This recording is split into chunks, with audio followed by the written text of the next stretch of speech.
mind maps. A mind map is a diagram used to represent words, ideas, tasks, or other items linked to and arranged radially around a central keyword or idea. It is used to generate, visualize, structure, and classify ideas, and as an aid in study, organization, problem solving, and decision making. It is an image-centered diagram that represents semantic or other connections between portions of information. By presenting these connections in a radial, non-linear, graphical manner, it encourages a brainstorming approach to any given organizational task. The elements are arranged intuitively according to the importance of the concepts, and they are organized into groupings, branches, or areas. The graphic formulation of the information may aid recall of existing memories. Mind maps have many applications in personal, family, educational, and business situations, including note-taking, brainstorming, summarizing, revising, and general clarifying of thoughts. For example, one could listen to a lecture and take down notes using mind maps for the most important points or keywords. One can also use mind maps as a mnemonic technique or to sort out a complicated idea. Mind maps are also promoted as a way to collaborate. Software and technique research have concluded that managers and students find the technique of mind mapping to be useful, being better able to retain information and ideas than by using traditional linear note-taking methods. Mind maps can be drawn by hand, either as rough notes, for example, during a lecture or meeting, or can be more sophisticated in quality. There are also a number of software packages available for producing mind maps. Mind map guidelines. Tony Buzan suggests using the following guidelines for mind mapping. Number 1. Start in the center with an image of the topic, using at least 3 colors. Number 2. Use images, symbols, and codes throughout your mind map. Number 3. Select keywords and print using upper or lowercase letters. Number 4. Each word/image must be alone and sitting on its own line. Number 5. The lines must be connected, starting from the central image. The central lines are thicker, organic, and flowing, becoming thinner as they radiate out from the center. Number 6. Make the lines the same length as the word/image. Number 7. Use colors, your own code, throughout the mind map. Number 8. Develop your own personal style of mind mapping. Number 9. Use emphasis and show associations in your mind map. Number 10. Keep the mind map clear by using radial hierarchy, numerical order, or outlines to organize your branches.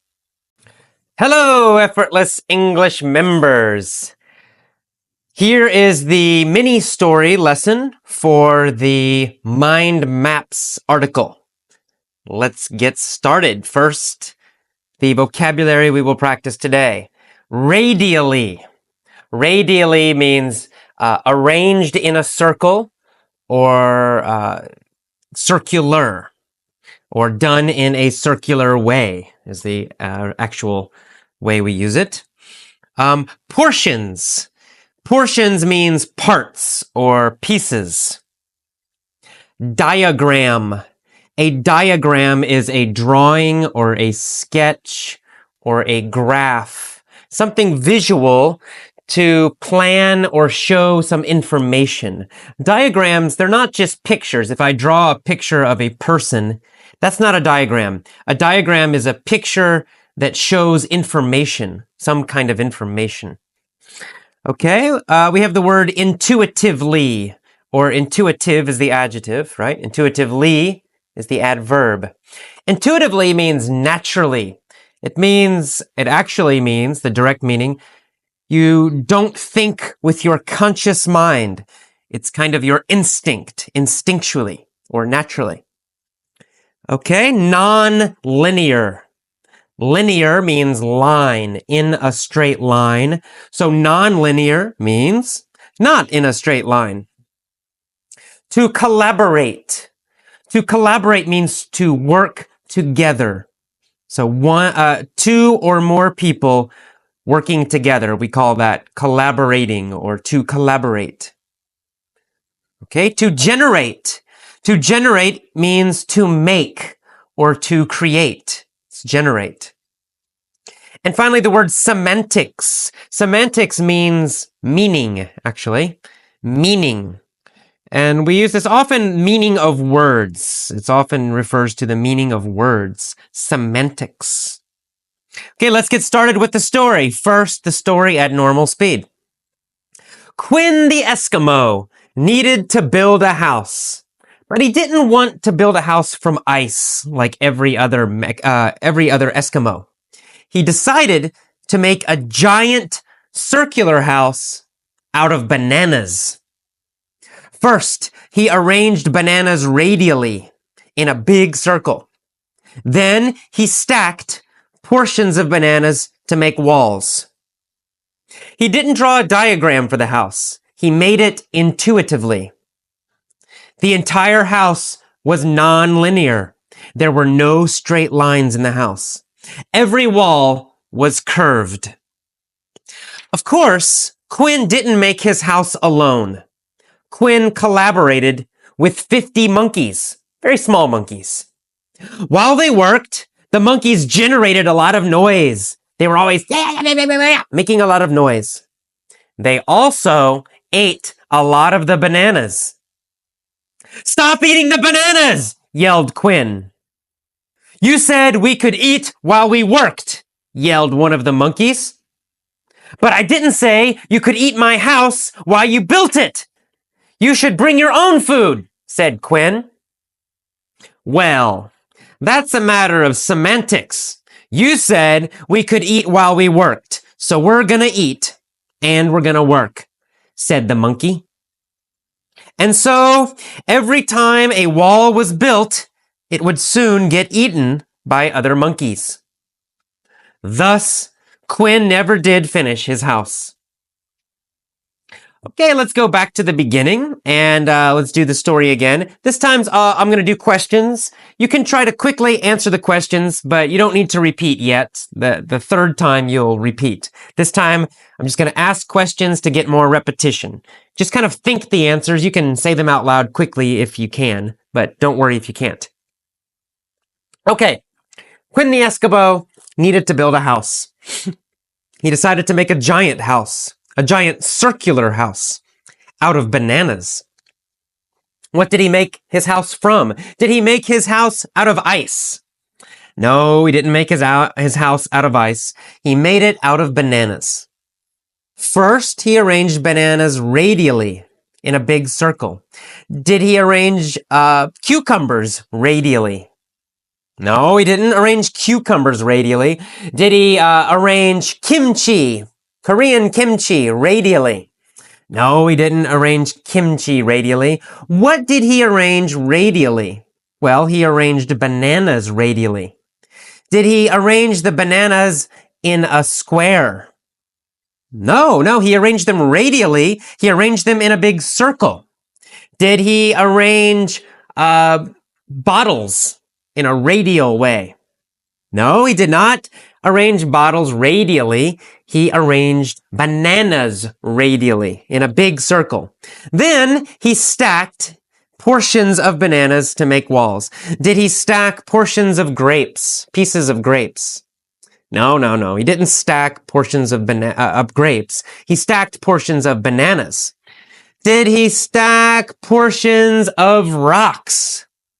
No. He didn't stack portions of rocks. He stacked portions of bananas. Did he stack whole bananas? The entire banana? No. He stacked only pieces of bananas. He stacked portions of bananas. He cut them first. Then he would put them on top of each other. He would stack them to make walls. He stacked portions, pieces of bananas. He didn't draw a diagram for the house. He made it intuitively. Did he make a plan? Did he draw a house plan first? No, he did not make a diagram for the house. He didn't draw the house plan first and then make it. There was no diagram at all. Did he draw any kind of plan? No, he did not. He made the house intuitively. Did he think about making the house first? No, he made the house intuitively. He just quickly, he would think of something and he would do it immediately. He thought intuitively with his instinct, with his natural gut feeling. So he made the house intuitively. There was no diagram, no plan, no drawing. The entire house was also non-linear. Were there straight lines in the house? No straight lines. The entire house was non-linear. Was the driveway non-linear? Well, I don't know. We didn't talk about a driveway. Was the driveway non-linear? Oh, maybe not. Maybe the driveway was curvy also. Maybe the driveway also did not have straight lines. But we do know the entire house was non-linear. No straight lines in the house. The house was non-linear. Every wall was curved. Of course, Quinn didn't make his house alone. Quinn collaborated with 50 monkeys. Did he collaborate with 10 monkeys? No. He collaborated with 50 monkeys. Did he collaborate with 50 dogs? No, he didn't collaborate with 50 dogs. Did he collaborate with 50 cats? No. He worked together with 50 monkeys. He collaborated with 50 monkeys. Was he the big boss, or was he working together with them? Well, he was kind of the boss, but he also worked together with them. He collaborated with them. He worked together with them, with the 50 monkeys. While they worked, the monkeys generated a lot of noise. Did they make a lot of noise? Yes, they did. Of course they did. They generated a lot of noise. Did they generate a lot of heat? No. They didn't make a lot of heat. They made a lot of noise. They generated a lot of noise. Did they generate a lot of money? No, definitely not. They did not make money while they were building. They generated a lot of noise. They made a lot of noise while they made the house. There was another problem. They ate a lot of the bananas. He's making the house out of bananas, but they're eating the bananas. So Quinn got angry. He yelled, "Stop eating the bananas!" But one of the monkeys yelled back. "You said we could eat while we worked," yelled one of the monkeys. But Quinn yelled back again. "But I didn't say you could eat my house while you built it. You should bring your own food." But the monkey was not convinced. The monkey said, "Well, that's a matter of semantics. You said we could eat while we worked, so we're gonna eat while we work." So did the monkey agree? Did they agree on the meaning of what Quinn said? Quinn said, "You can eat while you work." Did they agree what that sentence meant? No, they did not agree on it. Quinn thought that meant bring your own food. But the monkeys thought that meant we can eat the house while we build it. We can eat the bananas that are here. It was a matter of semantics. It was a matter of meaning. Did they agree on the semantics? No, they did not agree on the meaning at all. The semantics of Quinn's sentence was not the same for Quinn as it was for the monkeys. They had a different idea of the semantics, a different idea of the meaning of the words. They did not agree. And so the monkeys kept eating. Every time a wall was built, it would soon get eaten. Thus, Quinn never did finish his house. All right, good. Let's do it one more time with this silly story and practice some of the vocabulary. I'll start reading some of the sentences. When I come to a sentence with a new vocabulary word, I will repeat it a couple times, and you repeat after me. Say the whole sentence. I'll pause and then copy my pronunciation. Let's go. Quinn the Eskimo needed to build a house. He decided to make a giant circular house out of bananas. First, he arranged the bananas radially. First, he arranged the bananas radially. Okay, good. First, he arranged the bananas radially. Good. He put them in a big circle. Then he stacked portions of bananas to make walls. He stacked portions of bananas to make walls. He stacked portions of bananas to make walls. He stacked portions of bananas to make walls. Very good. He didn't draw a diagram. He didn't draw a diagram. Good. He made it intuitively. He made it intuitively. The house was non-linear. The house was non-linear. Quinn collaborated with 50 monkeys. Quinn collaborated with 50 monkeys. They generated a lot of noise. They generated a lot of noise. The monkey did not agree with what Quinn said. So the monkey said, "That's a matter of semantics." That's a matter of semantics. Good. That's a matter of semantics. Very nice. Listen again one more time, or 3 more times, or 100 more times, whatever. And then pause, stop, and try to tell all of the story yourself, from the beginning to the end. You don't need to remember every word or every sentence. Remember the general ideas. Try to use the vocabulary. Okay, good job. See you next time. Bye-bye. Let's go. Mind maps. Actually, Pin, one of our members, he has been suggesting topics and writing forums, and he requested this topic. He sent me some links to mind map articles. I found one of the links he sent was Wikipedia, and it's an interesting topic. In fact, I already knew about mind maps. I use mind maps myself. Mind maps are great. If you still don't quite understand what they look like, I suggest going to the use the text guide, the learning guide, and go to the bottom, and you'll see the Learn More section, and there's a link, and it says Mind Map Example.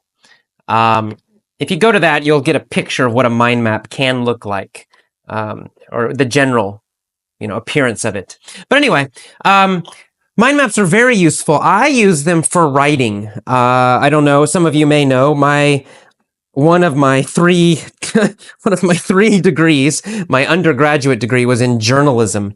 So I'm a writer, and I still write freelance. I haven't written much actually the last year since I came to San Francisco. But before San Francisco, I was living in Thailand, and I would write mostly travel articles and send them to different magazines.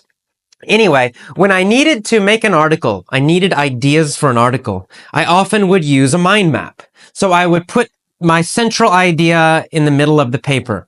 Let's say I'm in Thailand. I want to write about Thai street food. That was one of my articles. So I'd write Thai street food. I'd put it in the middle of a piece of paper. I'd write it in the center.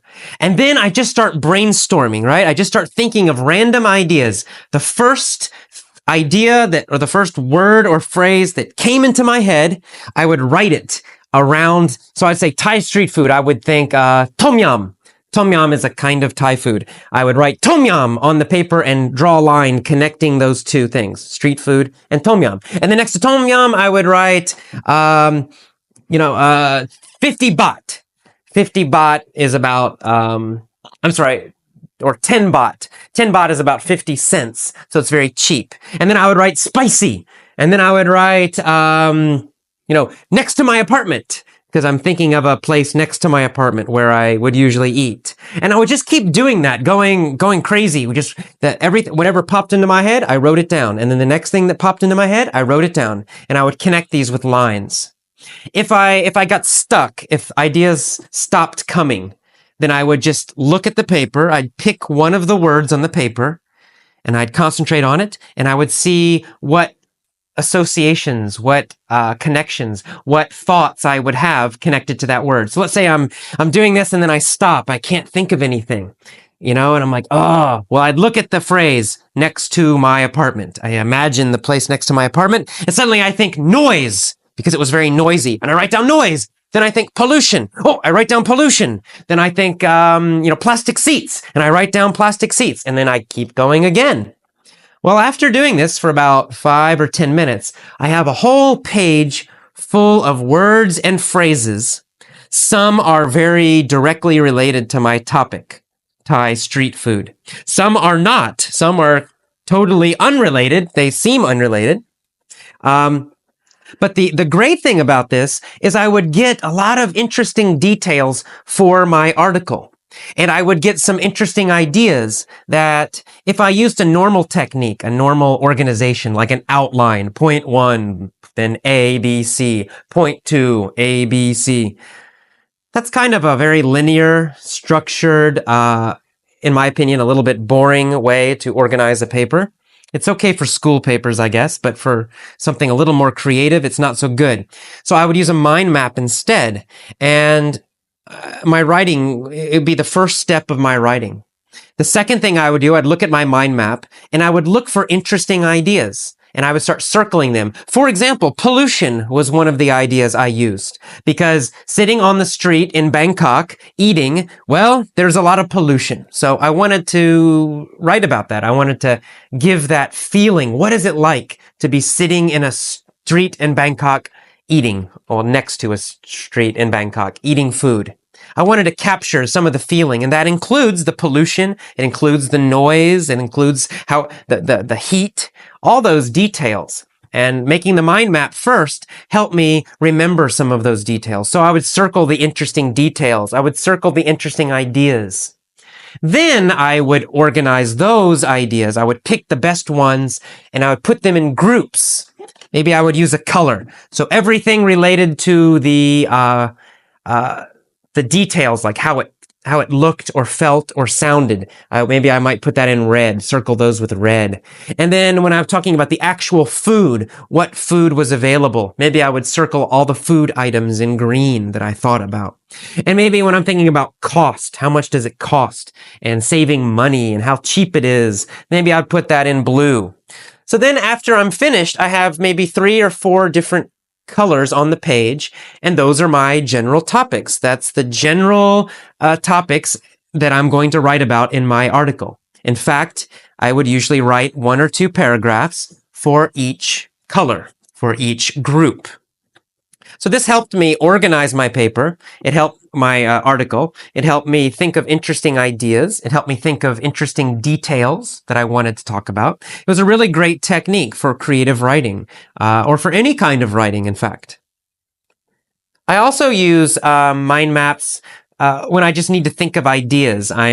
Maybe I'm stuck. I'm thinking about ideas for effortless English, for example, and I don't know what to do next. So I just will make a mind map. In the center of the page, I will put effortless English. I write that phrase. Then I just start going. And the first thing I think about, I write down. Maybe I'll think of, internet. And then I'll write internet. And then what's the next thing I think about? Podcast. And I write podcast. And I just keep going. And the point with a mind map is to do it quickly. Do not edit your thoughts. Do not stop and think. You want to keep the ideas coming quickly. You want to write fast. Later, you can go back, circle the most interesting ideas, or later you can organize them more. So anyway, that's how I use mind maps. So I use mind maps really to generate ideas, I'd say. And that's probably the way I use them most. Now, some people in the article talks about you can use mind maps to take notes. You're in a class, the professor, the teacher's lecturing, giving a talk, and you want to write down the main ideas. So in the center, you might write down the topic. Let's say English, learning English. And then he talks about 4 main points: speaking, reading, writing, etc. And then you write each of those around the center of learning English, which is the kind of the center idea. And then you write more details coming off of those. So you can use it to take notes. I've never done that myself, but it sounds interesting. I think it's a good idea. You could use that for the mini story. By the way, for any of our lessons, you can take notes if you're not in a car driving while you're listening to these lessons. Take some notes. And you can do it with a mind map. I think that would be a good way to do it. For example, you're listening to the mini story lesson. Well, as you listen, you might just write down a key word from each sentence. And you just write them and you just connect them to each other. And that might help you remember the whole story. You don't have time. I'm going too fast. You can't write the whole story. But you could write down keywords just to remember the main ideas of the story.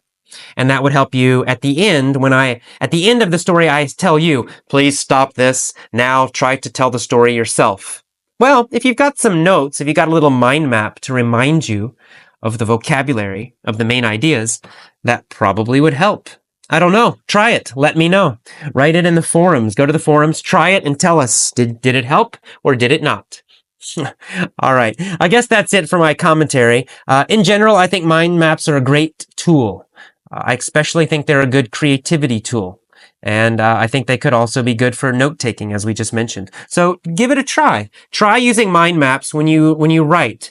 When you're writing English, instead of doing this painful thing and thinking forever and making a boring, normal outline, try to make a mind map first instead. It might help you start writing more quickly and more easily. And when you take notes, if you take notes when you listen to these lessons, use a mind map. Alrighty. And finally, use a mind map and write something in the forums. Please use the forums! All right. See you next time. Bye-bye.